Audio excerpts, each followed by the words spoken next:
Okay, Monday, 4th of August 2025. So, Adrian's daily vlog, sharing smart stuff men should know. Money Monday, Bitcoin, and everything else. Bitcoin's hash rate has recently reached 1 Zetahash. That's 1 with 21 zeros after it. And we could even go to far as to say kilobyte, megabyte, gigabyte, terabyte, petabyte, exabyte, zettabyte. 21 zeros. So the hash rate is leading Bitcoin. Over time, a little pro tip, the price becomes just noise, becomes just a bit of a distraction because you know the direction where it's going to go. Over there into the where, to the right, and up into the where, that direction. Now, it's one of those things you have to get immense amount of conviction to say these kind of things. It comes from knowledge, learning, understanding. Essentially, the more you learn about it and study in general, the more you can say these things with confidence. That's quite powerful. But we can go deeper at a more meta level to say there's a vicious feedback loop, game theory at play, which underpins this conviction, which essentially points to this up unto the where and zettabyte and who knows what else beyond that, with 24 and 27 zeros, it makes it all inevitable. It's game theory. Nice positive feedback loop. Price goes up. Price goes up, which attracts more users in general, including entrepreneurs or miners, okay, which builds infrastructure, expands infrastructure, more use cases for Bitcoin, including miners, because more people want to get involved in mining. That helps to push up the hash rate, and hash rate, generally speaking, leads price. It also means fundamentally that the network is becoming stronger and stronger. All these Zetahashes are essentially one Zetahash of one Zetahash worth of guesses every single second to guess what the new block reward is, or to mine the next block, to get the next answer for the latest block. So the more mining there is, it leads price. Positive feedback loop, especially as more people use it. Essentially, as more people understand the first value, the first principles of Bitcoin, they start to appreciate and understand it more. That right there, I did a video about the first principles of Bitcoin, and that right there, it fundamentally is expressed in the 200-week moving average, 4 years. And that's right there. That right there is why people say you have to hold on to Bitcoin for at least 3-4 years. Of course, the more the merrier. Why not 100 years? But time.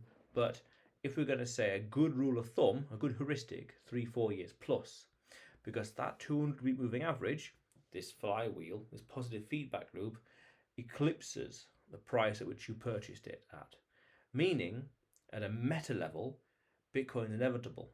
Meaning, that meme is quite true, that everything is good for Bitcoin, all roads lead to Bitcoin. That's powerful. So this positive feedback loop is also embodied by the hash rate, and also fundamentally as well to understand is the difficulty adjustment, because that balances it all out, so that enables the whole system, the whole positive feedback loop to continue to gain momentum. That's powerful. Just look at Bitcoin versus say 2, 3, 4, 5, 10 years ago. Don't fall for the snapshot fallacy to say, oh, well, it's only one Zetahash compared to whatever it was a year or 2 or 3 or 5 years ago. And in 3, 5, 10, 15, 20 years from now, the one Zetahash will be absolute blip on the chart into the future. That's powerful. When in doubt, zoom out. Look at the hash rate on the 15-year chart. Look at the price of Bitcoin on a logarithmic chart. Logarithmic chart on a 15-year chart, the trend becomes increasingly obvious. The trend is your friend. When in doubt, zoom out. And all these things is embodiment of this flywheel, and this flywheel is a result of aligned incentives. More people understand the first principles of Bitcoin, so they're getting on board, they're participating in the network. That's powerful, very fundamental. More people understand the first principles of Bitcoin, and that gives it the intrinsic value. The killer app of Bitcoin is savings technology. That's fundamental. People say every half of every transaction, product and the money. That's powerful. Very important thing to understand. But also to understand that with the hash rate becomes more secure, the flywheel again becomes more secure, meaning this is why people talk about 6 confirmations or more, because the more confirmations a transaction has, the more eternally it is etched into the blockchain, meaning the exponentially harder it is for malicious actors, anyone, to undo previous transactions, meaning double spend. This is why, as a rule of thumb, you want to have 6 confirmations, because law of diminishing returns. Once you get around 6 confirmations onwards, it's basically etched in history. It's law of diminishing returns again. 1 confirmation, 2 confirmations, 3, 4, 5, 6. Iffy, you could say, to put it loosely. Once you get to 7, 8, 9, 10, 100, whatever, it's gone. You know, to unwind the 100th confirmation a couple of hours ago is difficult because of the Zetahash.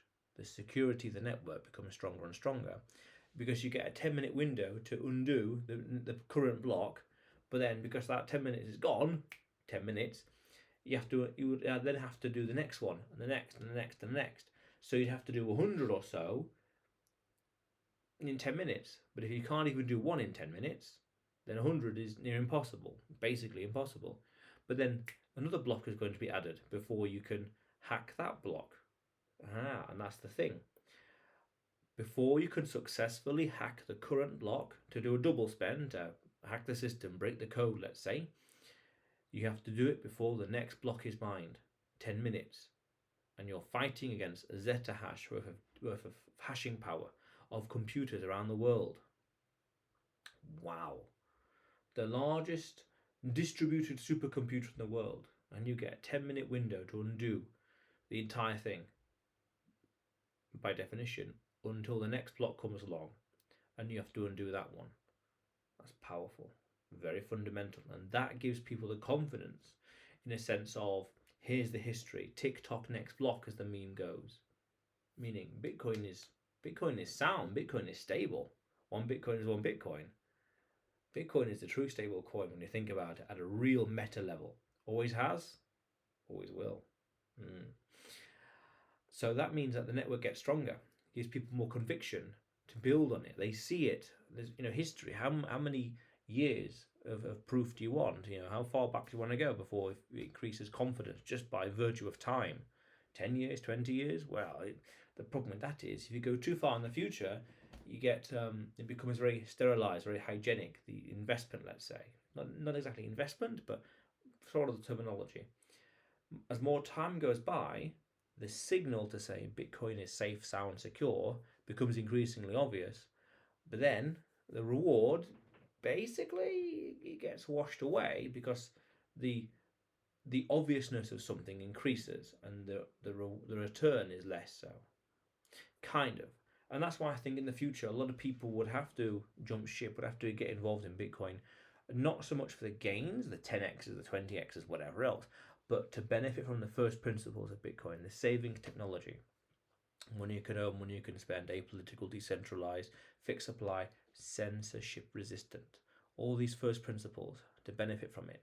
And permissionless system, open source code, that's fundamental. And that's this flywheel again. More people join the network and build on top of it, building businesses, doing other kind of bips and whatever else. I did a video on the 25th of November 2024 saying that when Apple start buying Bitcoin, they'll have their own native Bitcoin wallet on the Apple Wallet thing here, and they'll be taking a fee, a dusting of Bitcoin, a few satoshis here and there through their own native thing, and they'll be using that in their own way, collateral, structure, whatever else they'll be using it in some fashion. People out there, businesses, will be using Bitcoin as a foundation for new economies, new business models, new innovations, new technologies, you name it. In 5, 10, 15 years from now, we'll be saying that was so obvious, it was inevitable in hindsight. Wow. Exactly, it's very powerful. Very powerful. And fundamentally, it also means that incentives are aligned. The more, like, Bitcoin's a black hole of money. I did a video about this, and as more people get involved in the space, it's a Schelling point fundamentally. You all have the same problem, because Bitcoin is a need-to-know problem, as Saylor puts it. It's a Schelling point. Everyone has the same problems, and they all come to the same conclusion, or all roads lead to Bitcoin. And as they all come to Bitcoin, they have an aligned incentive. So that means that this flywheel just gets etched stronger and stronger. There's no deviation from it, because everyone has the same incentives to keep Bitcoin as it is, fossilization, to increase the hash rate, the more secure the network is, and to not change the code. No real bips that would disrupt things, not adding things here and there. That's part of the features of it, because its certainty is that mathematical constants, meaning it's all the code. Everything's determined by code, maths, and protocol. Again, Bitcoin is maths, it's physics, and computer science, open source code.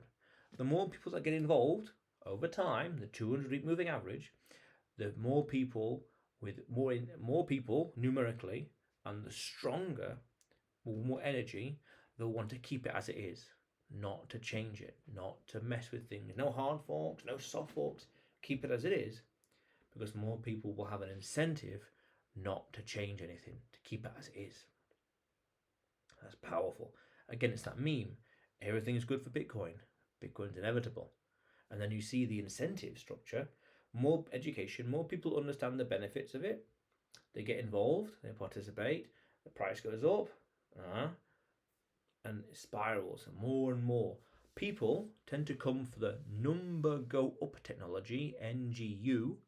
They come for the number go up technology, but they stay for the freedom go up technology.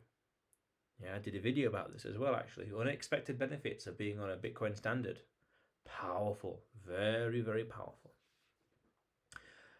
So yes, the hash rate increasing is fundamental to the whole ecosystem. Very powerful. Very, very powerful. Very fundamental. But otherwise, Adrian's daily vlog, sharing smart stuff men should know. Subscribe for more, and you will see me tomorrow.